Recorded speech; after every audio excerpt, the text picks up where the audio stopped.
Sa isang mundo ng pantasya na puno ng mga demonyo at mahiwagang halimaw, unang binuksan ni Ilo ang kanyang mga mata at nasaksihan ang magagandang sinag ng paglubog ng araw sa kanyang harapan. Saglit siyang nalilito, hindi niya alam kung saan siya naruroon o bakit siya nasa kakaibang madilim na lugar na ito. Biglang nagsalita ang isang banal na tinig mula sa loob niya, na nagsasabing muling isinilang siya mula sa kanyang nakaraang buhay patungo sa isang bagong mundo bilang isang dragon. Gayunpaman ay nagulat siya dahil doon, iniisip kung baka ito ay isang kakaibang panaginip. Ipinaliwanag ng banal na tinig na siya ngayon ay may stats ng isang dragon egg, na halos walang buhay at armor, at wala rin siyang mga espesyal na kasanayan. Tinanong niya sa tinig kung ito ba ay isang laro, ngunit sinagot nito na masyadong mababa ang kanyang level para sa mga tanong na ganoon. Maaari na lamang siyang mag-level up o magbayad ng buwanang bayad para ma-access ang mas mahusay na mga tampok. Ngunit hindi basta-basta sumuko si Ilo at hiniling na sabihin sa kanya kung saan siya ngayon at ano talaga siya. Determinado ang banal na tinig na makuha ang bayad mula sa kanya kahit anuman ang mangyari at tumangging sagutin ang kanyang mga tanong. Ngayon ay nagwakas ang pasensya ni Ilo, tulad ng nangyayari sa iyo kapag binawalan ka ng iyong asawa na sumama sa iyong tropa, at hindi sinasadyang natabig niya ang sarili niya at nahulog mula sa puno kung saan nakatayo ang kanyang pugad. Sa sobrang takot niya, ang kanyang maliit na buhay ay bumaba ng isang punto. Pagkatapos ay ipinaliwanag ng banal na tinig na kung umabot sa zero ang kanyang buhay ay mamamatay siya ng walang dahilan. Natakot siyang sinubukang itulak ang sarili patungo sa ligtas na lugar, ngunit nawalan siya ng balanse at mabilis na nahulog sa kailaliman ng bangin. Hindi niya makontrol ang kanyang sarili at akala niya ay tiyak na mamamatay siya, ngunit sa kabutihang palad, huminto ang kanyang itlog sa gilid ng isang sapa. Napakalapit na ng kanyang kamatayan na parang nakikita na niya ang sarili niyang nalulunod. Nang mapakalma na ang kanyang paghinga, nagkaroon siya ng pagkakataong tignan ang kanyang sarili sa salamin ng tubig, at napagtanto na siya ay isang maliit na itlog sa gitna ng kagubatan. Nagsimula siyang kabahan dahil sa nangyayari, pagkatapos ay nagsalita si Siri na bumalik na online, sinabing siya ay isang dragon egg at inuri bilang isang F-rank na halimaw, na napakahina sa mundong ito. Kung masira ang kanyang shell ay mamamatay siya agad, at mababa ang kanyang katalinuhan dahil sa kanyang maliit na utak, at ang tanging bagay na magagawa niya ay ang gumulong. Ngunit kahit iyon ay hindi niya magawa ng maayos, dahil hindi pa niya natututunan kung paano kontrolin ang kanyang mga galaw. Ipinaliwanag ng banal na tinig na bagaman may maliit na pagkakataon na maging isang mapanganib na dragon, ngunit napakababa ng tsansa, dahil 99% ng mga dragon ay hindi nakakaligtas sa yugto ng itlog dahil ang mga dragon egg ay itinuturing na masasarap na pagkain. Sinabi niyang karaniwan na ang mga adventurer ay naghahanap ng mga itlog para gawing scramble eggs, at minsan ay umaalis sila dahil sa takot na baka malapit ang ina ng dragon. Nagalit siya ng sobra, napagtanto niya na siya ay parang isang bola na hinihintay na masira ng unang banta na makaharap niya. Sa kanyang galit, nagsimulang gumulong siya muli, ngunit sa pagkakataong ito ay natutunan niyang gamitin ng tama ang kanyang mga galaw, at nakaiwas sa kamatayan sa pamamagitan ng pag-iwas sa gilid ng bangin. Mabilis siyang gumulong sa kagubatan, naging mahusay sa pagkontrol sa kanyang sarili, ngunit sa huli ay nahulog siya sa isang maliit na butas. Sa kanyang pagkatakot, ang maliit na pagkahulog ay nagpababa ng kanyang buhay mula 4 hanggang 3. Natakot siya ng sobra at naaalala na maaari niyang hindi sinasadya ng wakasan ang kanyang buhay kung patuloy siya sa ganitong paraan. Nagpasya siyang tumahimik at muling isipin ang kanyang mga desisyon, at sa kanyang pagtataka, bumalik ang kanyang buhay ng buo. Dahil doon ay nagkaroon siya ng lakas ng loob, at handa siyang pamunuan ang mundo bilang isang itlog. Habang gumagalaw siya sa kagubatan, pinag-isipan niya ng maigi at napagtanto na kung siya ay isang dragon egg, sa huli ay mapipisa siya at magiging dragon, mga nilalang na sa tingin niya ay mapanganib. Ngunit nagtanong siya na kailangan ba niyang tapusin ang mga gawain at makakuha ng experience.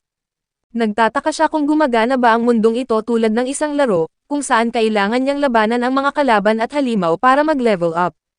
Biglang nakita niya ang isang matalim na buntot at sinubukang malaman kung kanino ito, hanggang sa makita niya ang isang kakaibang bulate na kulay lila. Sinuri niya ang stats ng halimaw at nakita na hindi ito masyadong mapanganib, ngunit kilala ito bilang isang kumakain ng itlog, kaya natakot siya ng sobra at sinubukang tumakas ng hindi nakakaakit ng pansin. Ngunit tulad mo na kapag sinusubukang gumawa ng tama, nagkamali siya at hinabol ng bulate, at agad siyang gumulong sa kabilang direksyon, ngunit patuloy pa rin siyang hinahabol ng halimaw. Alam niya na hindi niya kayang labanan ang nilalang, at ang tanging magagawa niya ay gumulong. Kahit na mahina ang bulate, mas malakas pa rin ito kaysa sa kanya, kaya wala siyang pagkakataong manalo dito, ngunit nagpa siya siyang gamitin ang kanyang talino at hinila ang halimaw patungo sa gilid ng bangin.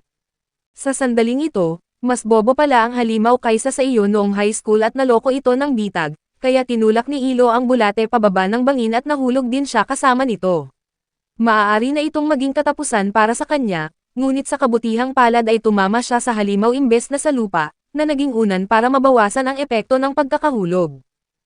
Ngunit ang pagkakahulog ay nagdulot pa rin ng malaking pinsala sa kanya, at habang gumugulong siya ay iniisip na baka ito na ang kanyang katapusan, ngunit ang bulate ay nagbigay pa rin sa kanya ng huling takot bago sumambulat at mamatay. Malalim na huminga si Ilo, nagpapasalamat sa tadhana na pinahintulutan siyang mabuhay, nang bigla na namang nagsalita si Siri. Sinabi nito na nakakuha siya ng maraming puntos sa pagpatay sa halimaw at sa pagkaligtas sa pagkakahulog, na nag-max out sa level cap na level 5. Para makakuha pa ng mas mataas na level, kailangan muna niyang sumailalim sa evolusyon. Ipinakita ng banal na boses sa kanya ang dalawang opsyon sa evolution tree, ang isa ay patungo sa maliit na dragon, at ang isa naman ay patungo sa bata na dragon. Naguluhan siya sa pagkakaiba ng dalawang lahi, ngunit ipinaliwanag ni Siri na ang maliit na dragon ay isang mapanganib na uri ng dwarf dragon, mas maliit kaysa sa ibang lahi ng dragon ngunit medyo malakas, na lumalaki hanggang sa sukat ng isang oso. Iniiwasan sila ng mga adventurer dahil sa kanilang fire-breathing attack, at sa kaibahan, ang baby dragon ay simpleng sanggol na dragon lamang, na kilala sa malambot nitong karne. Madalas itong hinahabol ng mga adventurer at mga halimaw, dahil madali itong mahuli at ginagawa itong napakasarap na nilaga. Sa bihirang pagkakataong makaligtas ang isang batang dragon hanggang sa maging mapanganib na dragon, maaari itong lumaki bilang isa sa maraming malalakas na lahi ng dragon, ngunit karamihan ay hindi nabubuhay ng sapat para marating iyon. Iniisip ni Ilo na napakasama ng mundo, at una niyang iniisip na piliin ang ruta ng Little Dragon. Sa ganoong paraan, ligtas siya mula sa simula at hindi na niya kailangang alalahanin na mapatay sa sandaling makatagpo siya ng halimaw o adventurer. Malapit na siyang pumili nang nagsalita ang kanyang panloob na tinig, na nagsasabing piliin na lamang ang baby dragon. Sa una ay naguguluhan siya, hindi niya maunawaan kung bakit mas magandang opsyon ang baby dragon. Ngunit pagkatapos ay nagbiro siya sa sarili na ang little dragon ay parang isang maliit na hari, ibig sabihin ay napakaliit ng tsansa niyang makahanap ng kasintahan. Samantalang kung siya ay magiging baby dragon at lumaki hanggang sa mahigit 6 na talampakan ang taas, mas maganda ang tsansa niyang makakuha ng mga kasama. Sa sandaling piliin niya na maging baby dragon, may isang pagbabago sa loob niya at napisa ang itlog. Lumabas siya bilang isang dilaw na dragon at nakita na bumuti ang kanyang mga stats, bagaman hindi pa rin buo ang kanyang buhay, kaya kailangan niyang magpahinga para ganap na makabawi. Tumingin siya sa katawan ng bulate at nagpasalamat rito dahil nakatulong ito sa kanyang ebolusyon, nang biglang malakas na umungol ang kanyang tiyan. Ngayon ay nataranta siya, dahil hindi siya katulad ni Bear Grylls na makakain ng halos anumang bagay para mabuhay. Ngunit iniisip niya ang mga pakinabang na darating sa kanya dahil sa kanyang susunod na level, at nagpa siyang kailangan niya ng protina at sinimulang kainin ang buong bulate. Matapos kumain, siya ay natulog ng mahimbing para mabawi ang lahat ng kanyang nawalang buhay. Kinabukasan, nang magising siya, naisip niya ang kanyang panaginip na siya ay tao pa rin, at nagtanong kung paano siya napunta sa mundong ito bilang muling pagsilang at kung sino siya noon. Bago pa niya maisip ng maigi iyon, lumingon siya at nakita ang isang grupo ng mga bulate na halimaw na naghahandang kainin siya. Ngayong siya ay isang dragon na, nagpa siyang lumaban, at sinimulang sirain ang mga ito gamit ang mga galaw na natutunan niya noong 2 hanggang 3 taon siyang ipinadala ng kanyang ama para magsanay sa Iran at kalaunan ay nakalimutan na. Sa bawat pagpatay, nakakakuha siya ng mas maraming experience points at hindi nagtagal ay nakamit pa niya ang karagdagang kakayahan sa pag-atake. Sinimulan niyang gamitin ang kanyang Fire Blast para sunugin ang anumang halimaw na makasalubong at mabilis na umangat sa level 7, na nakakuha ng kakayahan na Dragon Punch, na nagpapahintulot sa kanya na balutin ang kanyang kamao ng isang bola ng apoy para sirain ang anumang kalaban na nasa harap niya. Matapos tapusin ang huling halimaw gamit ang isang lakas, tumunog muli ang kanyang tiyan. Isaisip niya na kainin pa ang mga bulate, ngunit ayaw niyang simulan ang kanyang araw sa tinatawag niyang mukhang tae na pagkain. Ngayon ay nagpasya siya na subukan ang bago at sumunod sa diet ni Manny Pacquiao na puro kabute. Sa kasamaang palad, hindi lahat ay kayang kainin ito tulad ni Manny, at nagsimulang magsuka ng walang tigil si Ilo, katulad ng ginawa ng iyong ex matapos pumunta sa bahay ng isang estranghero sa isang gabi para kumain ng matigas na bulate. Ngayon ay nagpasya siyang humanap ng bagong pinagkukunan ng pagkain, dahil ayaw na niyang kumain pa ng mga pangit na pagkain. Sa sandaling iyon, nakita niya ang isang kulay abong lobo na tumatakbo sa harap niya at agad na nagpasya na labanan ito. Tumakbo siya kasabay ng lobo, at kahit na mas malaki ito kaysa sa kanya, sigurado si Ilo na mananalo siya dahil sa kanyang mas mataas na stats. Hindi niya binigyan ng pagkakataong kumilos ang lobo, gamit niya ang kanyang breathing style para hindi ito makagalaw, pagkatapos ay binigyan niya ito ng isang suntok na may apoy na lubos na pumatay sa lobo, na ginawang parang giniling na karne. Iniisip niya na baka lasa itong king pata, at sa kanyang pagtataka, lasa nga ito ng inihaw na steak, at nagbigay ito sa kanya ng isa pang dahilan para manghuli ng mga hayop na ganoon. Hindi nagtagal, nakita niya ang isang matandang lobo, na tinapos niya gamit ang isang suntok na may apoy bago inihaw gamit ang kanyang fire breath. Napagtanto niya na kung makakarating siya sa level 25 ay makakaya niyang mag-ebolusyon muli. Habang nag-iisa siyang kumakain, nagsimula siyang mangarap na makausap ang isang tao na hindi AI assistant, at sa sandaling iyon, narinig niya ang mga tinig na nagmumula sa kagubatan. Napagtanto niya na mga tao ang may-ari ng mga boses na iyon at agad na tumakbo para siyasatin. Hindi nagtagal ay nakita niya ang isang grupo ng 3 adventurer na naglalakad sa gubat, at agad niyang sinuri ang kanilang mga stats. Nakita niya na walang sino man sa kanila ang may mas mataas na level kaysa sa kanya, at ang ibig sabihin ay hindi sila magiging banta para sa kanya. Ngunit dahil 3 sila ay tiyak na malalampasan nila siya, gayunpaman ay nagpasya siya na subukan pa rin at iniisip niya na napakapogi niya para hindi siya magustuhan ng mga tao, at malamang na gusto nilang makipagkaibigan. Lumabas siya mula sa likod ng puno at agad na nagsimulang magpakilig, umaasang mapapansin siya ng mabuti ng mga tao. Sa hindi inaasahan ay binigyan siya ng matinding pagwawakas ng kumuha ng espada ang pinuno ng grupo, at binato ito ng direkta na tumama sa kanyang dibdib, na ikinalubog niya sa lupa habang dumudugo ang kanyang katawan. Bago pa siya makaisip ng paraan para tumakas, tinamaan siya ng isang mahiwagang spell ng salamangkero na nagdulot ng kuryenteng sapat para bumigat ang kanyang buong katawan. Sinisisi niya ang kanyang sarili sa kanyang katangahan sa pag-iisip na mapagkakatiwalaan niya ang mga tao, at ngayon ay babayaran niya ito ng kanyang buhay. Sinubukan niyang gumapang palayo, ngunit hindi makagalaw ang kanyang katawan kahit isang pulgada man lang. Naghanda na siya para mamatay, ngunit sa sandaling itaas na sana ng pinuno ang kanyang espada para saksakin siya, biglang lumapit ang batang babae na manggagamot sa pagitan nila at iniligtas ang kanyang buhay. Nakipagtalo ang pinuno sa kanya, ngunit sa huli ay umalis na lamang ito at nagpatuloy sa daan. Ang batang babae na nagngangalang Murph ay nagsimulang gumawa ng healing spell para sa kanya, kahit na mabagal ay tiyak na naibalik nito ang kanyang kalusugan hanggang sa makagalaw na siya. Bago pa niya matapos na pasalamatan ito, narinig nila ang isang malakas na hiyaw na parang tinanggal ang puso, na nagmumula sa direksyon kung saan nagpunta ang ibang mga adventurer. Alam ni Ilo na may napakasamang nangyari, at siguradong may malakas na halimaw sa paligid. Agad na lumingon ang manggagamot para tumakbo patungo sa lugar ng kaguluhan, ngunit pinigilan siya ni Ilo. Alam niya na ang halimaw na nakatago sa kagubatan ay mas malakas kaysa sa kanya at malamang napatayin din siya nito, lalo na dahil ginamit na nito ang lahat ng kanyang mana para pagalingin siya. Gayunpaman ay mahina pa rin siya mula sa kanyang mga sugat, kaya nakalusot si Murph mula sa kanya, pagkatapos ay sinabihan na mag-ingat siya at tumakbo papunta sa kagubatan. Sa kabila ng pagiging mahina, pinilit niyang labanan ang bigat ng kanyang katawan at sinundan ito, hanggang sa makaharap niya ang isang napakalaking rock dragon, na hindi bababa sa 10 beses na mas malakas kaysa sa kanya. Nakita niya ang batang babae na walang malay sa lupa malapit sa mga paa nito, ngunit bago pa siya makapaglakad para tulungan ang babae, naamoy siya ng dragon at lumingon para tapusin na ang kanyang buhay.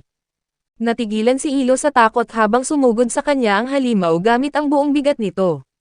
Sa kanyang pagtataka, kusang gumalaw ang kanyang katawan sa likas na talino, at tumalon si Ilo para makaiwas. Nagtago siya sa likod ng mga damo. Iniisip kung gaano siya katanga para isipin na maaari nilang talunin ang ganitong uri ng halimaw kasama ang mga tao. Alam niya na isang malakas na atake lamang nito ay sapat na para alisin siya mula sa kanilang mundo. Nang silipin niya ito, nakita niyang buhay pa rin si Murph na minsan niyang tinawag na Maria, na umaasa pa rin sa kanyang kaligtasan ng may kaunting buhay na lamang.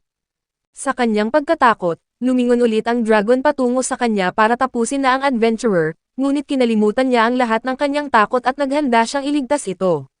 Bago pa siya sumugod, hinikayat siya ng banal na boses na tumakas na lamang, sinasabing hindi sulit ang panganib at malamang na hindi siya makakaligtas. Huminto siya dahil alam niya na tama si Siri, wala siyang kasanayang makaharap ang ganitong halimaw, at ang pagtakas ang pinakamabuting pagpipilian. Ngunit pagkatapos ay naalala niya kung paano siya niligtas at pinagaling ni Murph, at nagpasya siyang hindi siya iiwan dito, kaya ililigtas niya ito o mamamatay siya sa pagsubok. Sumugod siya sa dragon at nang atakihin siya nito, naalala niya ang kanyang mga kasanayan noong siya ay itlog pa lamang, at nagsimulang gumulong para makaiwas.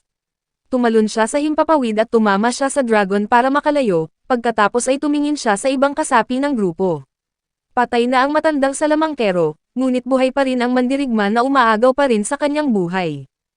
Hinabol ulit siya ng rock dragon, ngunit mahusay na siya sa paggulong at pag-iwas, at binibigyan ito ng mga maliit na atake para magkaroon ng oras at iligtas ang mga natitirang adventurer.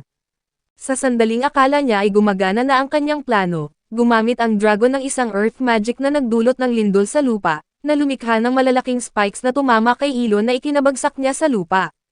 Ngayon ay napagtanto niya na hindi na niya kayang magpatuloy sa pag-iwas at nagpa siyang lumaban na. Nang atakihin siya muli ng dragon, sumugod si Ilo para ibigay ang kanyang sunod-sunod na suntok at tumama ang apoy sa mukha nito, umaasang makakuha ng critical hit. Sa una ay akala niya ay gumana ang kanyang plano, ngunit sa kanyang pagkatakot, napagtanto niyang halos walang pinsala ang kanyang atake, at nagsisimula pang bumalik ang nawalang buhay ng dragon. Gayunpaman, ginamit niya ang pagkakataong ito para kunin si Murph, at alam niya na isa lamang ang kaya niyang dalhin sa isang pagkakataon. Matapos makaiwas sa isa pang atake, tumakbo siya papunta sa malalim na bahagi ng kagubatan at nagpahinga ito sa ligtas na lugar. Samantala, nakita niya na patuloy pa rin itong nawawalan ng buhay at kailangang pagalingin, kaya't sinubukan niyang gayahin ang spell na ginamit nito sa kanya, ngunit walang nangyari. Agad niyang binago ang kanyang plano, at nagpa siya na hanapin ang isang ligtas na lugar kung saan mapoprotektahan ang batang babae mula sa mga elemento ng kalikasan bago dumating ang gabi. Suminghot siya ng hangin mula sa kagubatan, sinusubukang makakuha ng isang pamilyar na amoy na masusundan. Bigla niyang naramdaman ang mabahong amoy ng mga tao na nagmumula sa isang direksyon, at agad na tumakbo papunta roon sa buong bilis, nadala ang batang babae sa kanyang likod. Ngunit hindi pa rin natatapos ang kanyang mga problema, isang grupo ng mga kulay abong lobo ang nagsimulang sumugod sa kanya, umaasang makakakuha ng madaling pagkain. Napakalayo na ang narating ni Ilo para lamang kainin ng mga tinatawag niyang asong kalye, matapos niyang malampasan ang isang dragon, kaya inilapag niya si Murph malapit sa isang puno at lumingon para harapin ang mga lobo. Karaniwan niyang nilalabanan ang mga lobo isa-isa lamang, ngunit ngayon ay napilitan siyang labanan ang isang buong grupo habang may mga sugat pa siya. Lumaban siya ng may tapang, ipinagtatanggol ang batang babae kahit na paulit-ulit siyang tinamaan. Sa huli, nagtagumpay siyang palayasin ang mga lobo at muling inangkop ang batang babae sa kanyang likod. Puno ng pasa at sugat ang kanyang katawan habang naglalakad siya sa kagubatan, na halos naabot na ang kanyang hangganan. Hindi nagtagal, nakarating siya sa isang nayo ng mga tao. Natuwa siya dahil alam niyang kailangan na lamang niyang dalhin si Murph para makakuha ng tulong at gumaling. Sumigaw siya ng malakas, hanggang sa makakuha ng pansin ng isang grupo ng mga taga-baryo na dumating sa kanyang lokasyon. Sa kasamaang palad, hindi naiintindihan ng mga taga-baryo ang kanyang sinasabi at natatakot sila sa kanya. Sinubukan niyang ipakita na wala siyang masamang intensyon sa kanila, ngunit isang tao ang sumaksak sa kanyang paa gamit ang isang sariling gawang sibat. Napagtanto niya na hindi siya makakakuha ng tulong doon, dahil ang buong nayon ay nakikita siya bilang isang banta, kaya agad niyang inilapag si Murph at tumakas habang ang mga taga-baryo ay naghahandang atakihin siyang muli. Nakaiwas siya sa lahat at nakatakas pabalik sa kagubatan, habang ang mga taga-baryo ay dinala si Murph sa ligtas na lugar at tumawag para sa lokal na manggagamot. Natutuwa si Ilo na nailigtas niya ang buhay nito, at tumuloy sa paglalakad patungo sa kailaliman ng kagubatan habang nahihirapang humakbang. 2 araw na ang lumipas nang magising si Murph sa bahay ni Marie, ang lokal na manggagamot, na sinabing 2 araw siyang walang malay. Iniisip ni Murph kung sino ang nagdala sa kanya pabalik sa nayon, dahil sigurado siyang mamamatay na siya doon, ngunit sinabi ni Marie na hindi niya alam. Nang itanong ni Murph tungkol sa ibang kasapi ng kanilang grupo, sinabi ni Marie na patay na ang matandang mangkukulam, at ang kanilang pinuno na si Daz ay hindi natagpuan. Ang tanging ebidensya na natitira ay dugo, ibig sabihin ay malamang na kinain na siya ng dragon. Naiyak si Murph, sinasabing baka nailigtas niya ito kung pinigilan niya itong magpatuloy, ngunit sinabihan siya ni Marie na huwag sisihin ang kanyang sarili, dahil hindi kailanman nakikinig si Daz sa iba. Naalala ni Murph na bagaman madalas siyang magpadalos-dalos, alam niyang mabait naman si Daz.